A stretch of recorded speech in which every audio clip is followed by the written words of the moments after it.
ರಾಜ್ಯದಲ್ಲಿ ಈಗ ಸಚಿವರ ಹನಿ ಟ್ರ್ಯಾಪ್ ವಿಚಾರ ಬಹಳ ದೊಡ್ಡ ಮಟ್ಟದಲ್ಲಿ ಸದ್ದು ಮಾಡ್ತಾ ಇದೆ. ನಿನ್ನೆಯವರೆಗೂ ಕೂಡ ಯಾರ ಹೆಸರು ಬಯಲಾಗಿರಲಿಲ್ಲ. ತದನಂತರ ನಿನ್ನೆ ಹೆಸರು ಬಯಲಾಯಿತು. ಅದನ್ನು ಯತ್ನಾಳ್ ಅವರ ಹೆಸರನ್ನು ಬಹಿರಂಗ ಮಾಡಿದ್ರು. ತದನಂತರ ಯಾರು ಏನು ಎತ್ತ ಅನ್ನುವಂಥದ್ದು ಕ್ಲಿಯರ್ ಆಗಿ ಗೊತ್ತಾಯಿತು. ರಾಜಣ್ಣ ಅವರು ಅಂತ ಹೇಳಿ ರಾಜಣ್ಣ ಅವರು ಕೂಡ ಅದರ ಬಗ್ಗೆ ಸ್ಪಷ್ಟನೆಯನ್ನ ಕೊಟ್ಟರು.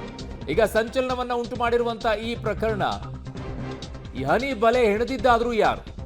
ರಾಜಣ್ಣ ಬಳಿ ಇದೆಯಾ ರಹಸ್ಯ? ಅಪ್ಪ ಮಗನನ್ನು ಬಲೆಗೆ ಬೀಳಿಸುವ ಆಟದ ಸೂತ್ರಧಾರ ಆದ್ರೂ ಯಾರು?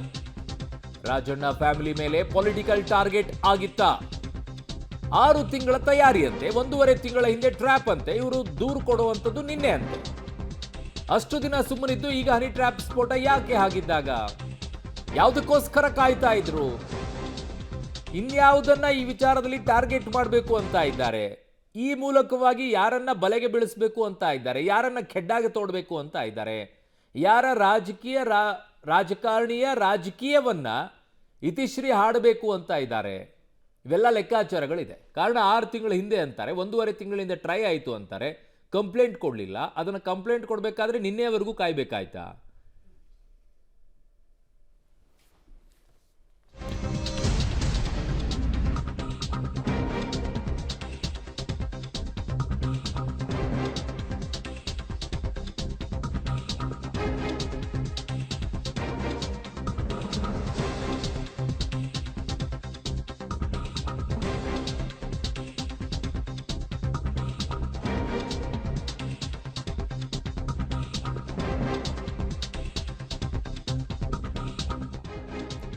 ರಾಜಣ್ಣ ಮುಂದೆ ಸಿಕ್ಕಿಬಿದ್ದ ಹನಿ ಟ್ರ್ಯಾಪ್ ಆಸಾಮಿಗಳು. ಮೊದಲ ಸಲ ಹೋದಾಗ ಗಂಭೀರವಾಗಿ ಪರಿಗಣಿಸಲಿಲ್ವಂತೆ ಅವರು. 2ನೇ ಸಲ ಹೋದಾಗ ಅಸಲಿಯತ್ತ ತಿಳಿದು ಲಾಕ್ ಮಾಡಿದ್ರಂತೆ ರಾಜಣ್ಣ. ಇಬ್ಬರ ಬಳಿ ಕಳುಹಿಸಿದ್ಯಾರು ಅಂತ ರಾಜಣ್ಣ ವಿಚಾರಣೆ ಮಾಡಿದ್ದಾರೆ. ಹನಿ ಟ್ರ್ಯಾಪ್ ಮಾಡಲು ಹೇಳಿದವರ ಹೆಸರನ್ನ ಹೇಳಿದ್ದಾರಂತೆ ಆಸಾಮಿಗಳು. ಆ ನಾಯಕರ ಆಪ್ತರ ಮೂಲಕ ಹನಿ ಟ್ರ್ಯಾಪ್ ಮಾಡಲು ಪ್ಲಾನ್ ಮಾಡಲಾಗಿದೆ ಅಂತೆ. ರಾಷ್ಟ್ರ ಮಟ್ಟದಲ್ಲಿ ಸದ್ದು ಮಾಡಲಿದೆ ಹನಿ ಟ್ರ್ಯಾಪ್ನ ಕಹಾನಿ. ಅವರನ್ನು ಬಿಟ್ಬಿಟ್ರ, ಪೊಲೀಸರಿಗೆ ಒಪ್ಪಿಸಿದ್ರ ಅಥವಾ ಕತೆ ಹೆಣದ್ರ? ರಮೇಶ್ ಜಾರಕಿಹೊಳಿ ಅವರಿಂದ ಹಿಡಿದು ಹಾಸನದ ರೇವಣ್ಣನದಿರ್ಬೋದು, ಪ್ರಜ್ವಲ್ ರೇವಣ್ಣಂದಿರ್ಬೋದು, ಹಾಗೆ ಇನ್ನೂ ಬಹಳಷ್ಟು ಜನ ಶಾಸಕರುಗಳು, ಮಾಜಿ ಶಾಸಕರುಗಳ ಬಗ್ಗೆ ಈ ರೀತಿಯ ಅಶ್ಲೀಲ ಇರ್ತಕ್ಕಂಥ ಏನು ಪೆನ್ ಡ್ರೈವ್ಗಳನ್ನು ರಾಜ್ಯದಲ್ಲಿ ತಯಾರು ಮಾಡಿದ್ದಾರೆ ಅಂತಕ್ಕಂಥದ್ದು. ಆ 48 ಸರಿಸುಮಾರು 48, ಇನ್ನೂ ಜಾಸ್ತಿ ಇರ್ಬೋದು ಅಥವಾ ಇನ್ನೂ ಸ್ವಲ್ಪ ಕಡಿಮೆ ಇರ್ಬೋದು. ಮತ್ತು ಎಷ್ಟು ಜನ ನ್ಯಾಯಾಲಯಗಳಲ್ಲಿ ತಡೆಯಾಜ್ಞೆಯನ್ನು ತಂದು ಅದು ಪ್ರಸಾರ ಆಗಬಾರ್ದು ಅಂತಕ್ಕಂಥದ್ದು ಮಾಡಿಕೊಂಡಿದ್ದಾರೆ. ಈ ರೀತಿಯ ತೇಜೋವಧೆ ಮಾಡ್ತಕ್ಕಂಥದ್ದು ಯಾರಿಗೂ ಶೋಭೆ ತರೋವಂಥ, ನಾನು ಮಾಡಿರಲಿ, ಇನ್ನೊಬ್ಬರು ಮಾಡಿರಲಿ, ಯಾರೇ ಮಾಡಿರಲಿ, ಯಾವುದೇ ಪಕ್ಷದವ್ರು ಮಾಡಿರಲಿ, ಆ ರೀತಿಯ ತೇಜೋವಧೆ ಮಾಡ್ತಕ್ಕಂಥದ್ದು, ಬ್ಲ್ಯಾಕ್ ಮೇಲ್ ಮಾಡ್ತಕ್ಕಂಥ ಪ್ರಕ್ರಿಯೆಗಳೇನಿದ್ದಾವೆ, ಇದಕ್ಕೆ ಅಂತ್ಯ ಆಗಬೇಕು. ತನಿಖೆ ಸ್ವರೂಪ ಅಂತ ಹೇಳಿದ್ರೆ ನಾನು ಗೃಹ ಸಚಿವರ ಜೊತೆ ಮಾತಾಡ್ತೀನಿ. ನಾನು ಯಾರಾದರೂ ಕೂಡ ಒಬ್ಬರು ನಿವೃತ್ತ ನ್ಯಾಯಾಧೀಶರ ನೇತೃತ್ವದಲ್ಲಿ ತನಿಖೆ ಆಗಬೇಕು ಅಂತಕ್ಕಂಥ. ಸುಮ್ಮನೆ ಎಸ್ ಐ ಟಿ ಅಂದರೆ SIT ಎಲ್ಲ ಮಾಮೂಲಿ ಆಗಿಬಿಟ್ಟಿದೆ ಈಗ. ಹಾಲಿ ಜಡ್ಜಸ್ ನಿವೃತ್ತ ನ್ಯಾಯಾಧೀಶ ಪ್ರಯತ್ನ ನಡೆದಿದೆ. ನನ್ನ ಸಹೋದ್ಯೋಗಿ ಪೊಲಿಟಿಕಲ್ ಬ್ಯೂರೋ ಇಂದ ಸುಖೇಶ್ ನನ್ನ ಸಂಪರ್ಕಕ್ಕೆ ಸಿಗ್ತಾ ಇದ್ದಾರೆ.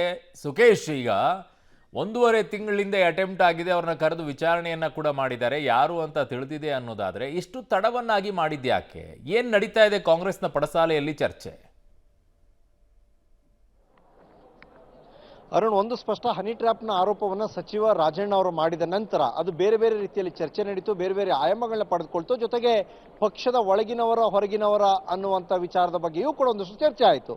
ಆದರೆ ಆಗಿದ್ಯಾವಾಗ ಅಂದರೆ ಅದಕ್ಕೊಂದಷ್ಟು ತಿಂಗಳುಗಳ ಹಿಂದೆ ನಡೆದಿದೆ ಅನ್ನುವ ಮಾತನ್ನಾದರೆ ತಡ ಮಾಡಿದ್ಯಾಕೆ, ತಡ ಮಾಡಿದ್ರು ಈಗ ಹೇಳಿದ್ಯಾಕೆ, ಅದನ್ನು ಸದನದಲ್ಲೇ ಹೇಳಿದ್ದ ಉದ್ದೇಶ ಏನು, ಅಥವಾ ದೂರು ಕೊಡ್ತಿಲ್ಲ ಇದುವರೆಗೆ ಏನಾದರೂ ದೂರು ಕೊಡದೇ ಇದ್ದ ಉದ್ದೇಶ ಏನು, ಅಥವಾ ಇದೇ ಸಂದರ್ಭದಲ್ಲಿ ಹೇಳುವ ಉದ್ದೇಶ ಏನು, ಇದ್ರ ಹಿಂದೆ ಬೇರೆ ಏನಾದರೂ ಲೆಕ್ಕಾಚಾರ ಇತ್ತಾ, ಬೇರೆ ಏನಾದರೂ ಬೆಳವಣಿಗೆ ಆಯ್ತಾ, ಅಥವಾ ಯಾರು ಸಂಪರ್ಕ ಮಾಡಿದ್ರಾ, ರಾಜಿ ಸಂಧಾನಗಳು ನಡೆದಿತ್ತಾ, ಹೀಗೆ ಬೇರೆ ಬೇರೆ ಆಯಾಮಗಳನ್ನ ಪಡೆದುಕೊಳ್ಳುತ್ತೆ.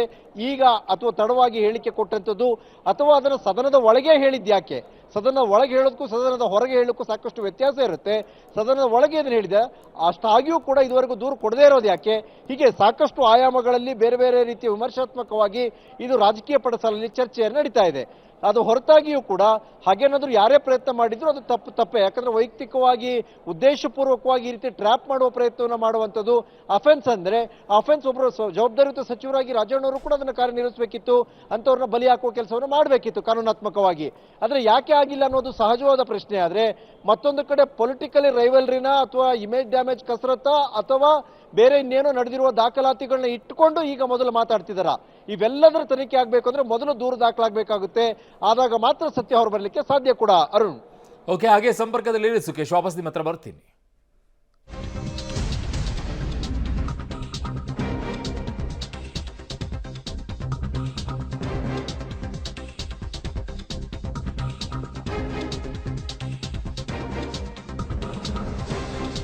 ಹನಿ ಟ್ರ್ಯಾಪ್ ಮಾಡಿದವರು ಯಾರು ಅನ್ನೋದನ್ನ ಹೇಳದಿದ್ದರೂ ಕೂಡ ರಾಜಣ್ಣ ಮತ್ತು ಟೀಮ್ನ ಟಾರ್ಗೆಟ್ ಅವರೇನಾ ಅನ್ನುವಂಥ ಅನುಮಾನ ಮೂಡಿಸುತ್ತೆ. ಹೆಸರು ಬಹಿರಂಗವಾಗಿಸಿ ಆಟ ಮುಂದುವರಿಸುತ್ತಾ ಆ ತಂಡ. ಯಾಕೆ ಅಂತಂದ್ರೆ ಹೆಸರು ಹೇಳದೆ ಹನಿ ಅಸ್ತ್ರವನ್ನ ಬಿಟ್ಟು ಇಮೇಜ್ ಡ್ಯಾಮೇಜ್ ಆಟ ಜೋರಾಗುತ್ತಾ? ರಾಜ್ಯದ ಸಚಿವರ ಹನಿ ಟ್ರ್ಯಾಪ್ ಕಹಾನಿ ಸದ್ಯಕ್ಕೆ ತಣ್ಣಗಾಗುವ ಲಕ್ಷಣ ಕಾಣಿಸ್ತಾನೆ ಇಲ್ಲ. ಯಾಕೆ ಅಂತಂದ್ರೆ ಲೆಕ್ಕಾಚಾರಗಳು ಬೇರೆ ಬೇರೆ ರೀತಿಯಲ್ಲಿದೆ ಈ ಕಹಾನಿ. ಸೊ ಈ ತಣ್ಣಗಾಗುತ್ತಾ ಅಂತಂದ್ರೆ ತಣ್ಣಗಾಗುವಂಥ ಲಕ್ಷಣಗಳಿಲ್ಲ. ಕಾಂಗ್ರೆಸ್ನಲ್ಲಿ 2 ಬಣಗಳಾದಾಗ ಆ ಬಣಗಳ ವಿಚಾರಗಳಲ್ಲಿ ನಡೆದಂಥ ಸಂಘರ್ಷಗಳು ಇದಕ್ಕೆ ಕಾರಣವಾಯ್ತಾ? ಈ ಅಸ್ತ್ರವರ ಪ್ರಯೋಗ ಆಯ್ತಾ? ಇದು ಈಗ ಗುಸುಗುಸು ಪಿಸು ಪಿಸು ಅಂತ ಹೇಳಿ ರಾಜಕೀಯ ಪಡಸಾಲೆಯಲ್ಲಿ ಚರ್ಚೆ ಆಗ್ತಾ ಇರುವಂಥ ವಿಚಾರ. ನನ್ನ ಸಹೋದ್ಯೋಗಿ ಸುಖೇಶ್ ನನ್ನ ಸಂಪರ್ಕಕ್ಕೆ ಸಿಗ್ತಾ ಇದ್ದಾರೆ. ಸುಖೇಶ್, 2 ಬಣಗಳಾಗಿ ಕಿತ್ತಾಟವನ್ನ ಮಾಡ್ತಾ ಇದ್ದಿದ್ದೇ ಇದಕ್ಕೆ ಮುಂದೆ ಬಂದು ನಿಂತ್ಕೊಳ್ಳೋಕೆ ಕಾರಣ ಆಯ್ತಾ ಹನಿ ಟ್ರ್ಯಾಪ್ ಅಂತ ಹೇಳಿ? ಒಂದು ಸ್ಪಷ್ಟ ಅರುಣ್, ಯಾರ ಹೆಸರನ್ನು ಕೂಡ ಸಚಿವ ರಾಜಣ್ಣ ಹೇಳದೇ ಇದ್ರು ಕೂಡ ಹೈಕಮಾಂಡಿಗೆ ದೂರು ಕೊಡ್ತೀವಿ ಅನ್ನೋದ್ರಿಂದ ಹಿಡಿದು ಬೇರೆ ಬೇರೆ ಬೆಳವಣಿಗೆಗಳನ್ನ ಅವರ ಆಪ್ತ ವಲಯದ ಸಚಿವರುಗಳು ಹೇಳ್ತಾ ಇರೋದು ನೋಡಿದ್ರೆ ಇದು ಅವರನ್ನ ಸಿಲುಕಿಸುವ ಪ್ರಯತ್ನವನ್ನ ಮಾಡಿದ್ದು ಅವರ ಸ್ವಪಕ್ಷೀಯರೇನಾ ಅನ್ನುವಂಥ ಪ್ರಶ್ನೆಯನ್ನ ಹುಟ್ಟಾಕುತ್ತೆ. ಅಥವಾ ಸ್ವಪಕ್ಷೀಯರೇ ಅವರ ಟಾರ್ಗೆಟ್ ಅನ್ನೋದಾದ್ರೆ ಆ ಸ್ವಪಕ್ಷೀಯ ನಾಯಕ ಯಾರು ಅನ್ನೋದು ಪ್ರಶ್ನೆ ಆಗುತ್ತೆ. ರಾಜಣ್ಣ ಅವರು ಅಧಿಕೃತವಾಗಿ ಯಾರ ಹೆಸರನ್ನೂ ಇದುವರೆಗೂ ಹೇಳಿಲ್ಲ.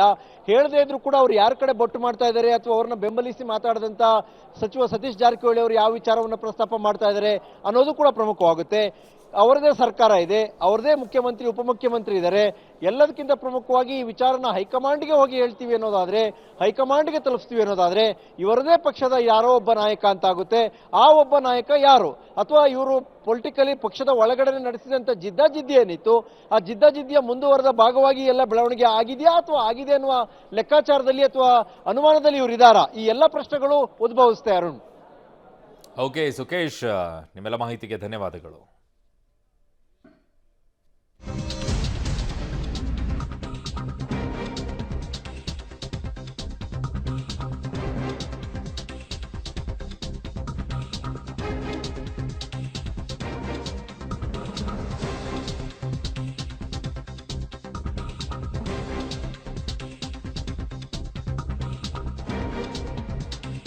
ರಾಷ್ಟ್ರಮಟ್ಟದಲ್ಲೂ ಸುದ್ದಿಯಾದ ಹನಿ ಟ್ರ್ಯಾಪ್ ಪ್ರಕರಣದ ದಾಖಲೆ ಹೈಕಮಾಂಡ್ ಮುಂದಿಡೋಕೆ ಈಗ ಸಿದ್ಧತೆಯನ್ನ ಮಾಡಿಕೊಂಡಿದ್ದಾರೆ. ರಾಹುಲ್ ಗಾಂಧಿಗೆ ವರದಿಯನ್ನ ನೀಡೋಕೆ ಈಗ ಸಚಿವರು ಮುಂದಾದ್ರ ಅಂತ ಹೇಳಿ ಸಿಎಂ ಸಿದ್ದರಾಮಯ್ಯ ಆಪ್ತ ಸಚಿವರಿಂದ ಈಗ ದೆಹಲಿ ಚಲೋ ಮಾಡ್ತಾ ಇದ್ದಾರೆ.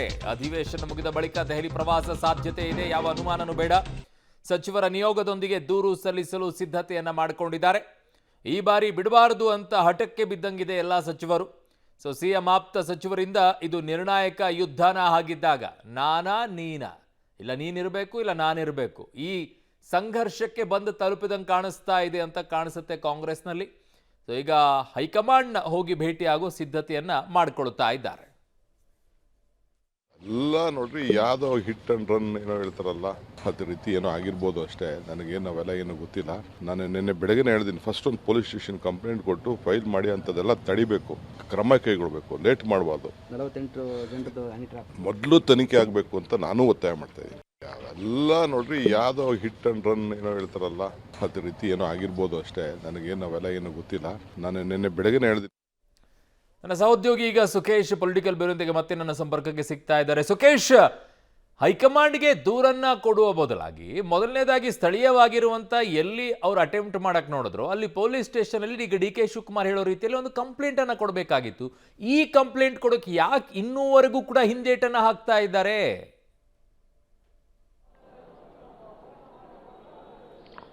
ಸಹಜವಾದ ಪ್ರಶ್ನೆ ಅರುಣ್, ಯಾಕೆ ಕಂಪ್ಲೇಂಟ್ ಅನ್ನು ಕೊಟ್ಟಿಲ್ಲ, ಯಾಕೆ ಇಷ್ಟು ದಿನ ತಡ ಮಾಡಿದ್ರು, ಯಾಕೆ ಈಗ ತಡವಾಗಿ ಹೇಳ್ತಾ ಇದ್ದಾರೆ ಅಥವಾ ಸದನದ ಒಳಗೆ ಹೇಳಿದ್ರು, ಹೀಗೆ ಸಾಕಷ್ಟು ಪ್ರಶ್ನೆಗಳು ಸಹಜವಾಗಿ ರಾಜಕೀಯದಲ್ಲಿ ಹುಟ್ಟುಕೊಳ್ಳುತ್ತೆ. ಆರೋಪ ಪ್ರತ್ಯಾರೋಪಗಳು ಕೇಳಿ ಬರ್ಬೋದು ಅಥವಾ ತನಿಖೆಗೆ ಒತ್ತಾಯಗಳು ಕೇಳಿ ಬರ್ಬೋದು. ಆದರೆ ಹೈಕಮಾಂಡ್ ಭೇಟಿ ಅಥವಾ ಒಂದು ದೂರನ್ನ ಕೊಡಬೇಕು ಅನ್ನುವಂಥ ನಿಟ್ಟಿನಲ್ಲೂ ಕೂಡ ಸಿದ್ಧತೆ ನಡೀತಾ ಇದೆ ಅನ್ನುವಂಥದ್ದು. ಅದು ಸಿಎಂ ಆಪ್ತ ವಲಯದ ಕೆಲವು ಸಚಿವರ ಒಂದು ತಂಡವಾಗಿ ಹೋಗಬೇಕು ಅನ್ನೋದಾದ್ರೆ ಯಾರ ವಿರುದ್ಧ ಅನ್ನುವಂಥ ಸಹಜವಾದ ಪ್ರಶ್ನೆ ಉದ್ಭವಿಸುತ್ತೆ. ಮತ್ತು ಇದು ಇಲ್ಲಿ ಇನ್ಯಾರೋ ಟ್ರ್ಯಾಪ್ ಮಾಡೋಕ್ಕೆ ಟ್ರೈ ಮಾಡಿದ್ರು ಅಂದರೆ ಮೊದಲು ಅವ್ರನ್ನ ಕಾನೂನಾತ್ಮಕವಾಗಿ ಬಲೆ ಹಾಕಿದ ನಂತರದಲ್ಲಿ ಅವರಿಂದ ಸತ್ಯವನ್ನು ಹೊರಗೆಡವಿದ ನಂತರ ಸತ್ಯದಲ್ಲಿ ಅಥವಾ ತನಿಖೆಯಲ್ಲಿ ಏನು ಸತ್ಯ ಹೊರಬರುತ್ತೋ ಅದನ್ನು ಇಟ್ಕೊಂಡು ಹೋಗೋದ್ರಲ್ಲಿ ಖಂಡಿತ ಅರ್ಥ ಇರುತ್ತೆ, ಹೌದು ಹೀಗಾಗಿತ್ತು ಅನ್ನುವಂಥದ್ದು. ಏನೂ ಇಲ್ಲದೆ ಇದು ಕೇವಲ ಆರೋಪಗಳನ್ನ ಮಾಡಿಕೊಂಡು ಹೋದರೆ ಅದಕ್ಕೆ ಎಷ್ಟು ಮಟ್ಟಿಗಿನ ಗಾಂಭೀರ್ಯತೆ ಇರುತ್ತೆ ಅಥವಾ ಅದಕ್ಕೆ ಬೆಂಬಲ ಸಿಗುತ್ತೆ ಅನ್ನೋದು ಪ್ರಶ್ನೆ ಆಗುತ್ತೆ. ಹಾಗಾಗಿ ಎಷ್ಟು ಬೇಗ ಅವರು ದೂರನ್ನ ಕೊಡ್ತಾರೆ, ಎಲ್ಲಿ ದೂರನ್ನ ಕೊಡ್ತಾರೆ, ಯಾವ ಸಂಸ್ಥೆ ತನಿಖೆ ಮಾಡುತ್ತೆ ಅಥವಾ ಬೇರೆ ಯಾವ ತನಿಖಾ ಸಂಸ್ಥೆಯ ಹೊರತಾಗಿ ಯಾವುದರ ಬೆಂಚಿನ ಥ್ರೂ ತನಿಖೆ ಮಾಡಿಸ್ಬೇಕು ಅನ್ನುವಂಥದ್ದು ಏನಿದೆ ಎಕ್ಸ್ಪೆಕ್ಟೇಷನ್ ಅನ್ನೋದು ಕೂಡ ಮುಖ್ಯವಾಗುತ್ತೆ. ಅವೆಲ್ಲವೂ ಆದ ನಂತರದಲ್ಲಿ ಏನಾದರೂ ಬಂದರೆ ಒಂದು ದೂರು ಒಂದು ಸ್ಪಷ್ಟತೆ ಬಂದರೆ ಖಂಡಿತ ಪಕ್ಷದ ಒಳಗಿನವರೇ ಆಗಿದ್ರೆ ಮುಲಾಜಿಲ್ಲದೆ ಹೈಕಮಾಂಡಿಗೆ ಅವರು ದೂರು ಕೊಡಬೇಕಾಗುತ್ತೆ ಮತ್ತು ಅದನ್ನು ಕೂಡ ಗಂಭೀರವಾಗಿ ಪರಿಗಣಿಸಬೇಕಾದ ವಿಚಾರವೇ ಆಗುತ್ತೆ. ಯಾವೂ ಇಲ್ಲದೆ ಇವೆಲ್ಲವನ್ನು ಹೇಳ್ತಾ ಇರುವಂಥದ್ದು ಕೇವಲ ಮಾತಾಗೆ ಉಳಿದಂತೆ ಕಾಣಿಸ್ತಾ ಇದೆ. ಅರುಣ್. ಓಕೆ ಸುಖೇಶ್, ಮೇಲೆ ಮಾಹಿತಿಗೆ ಧನ್ಯವಾದಗಳು.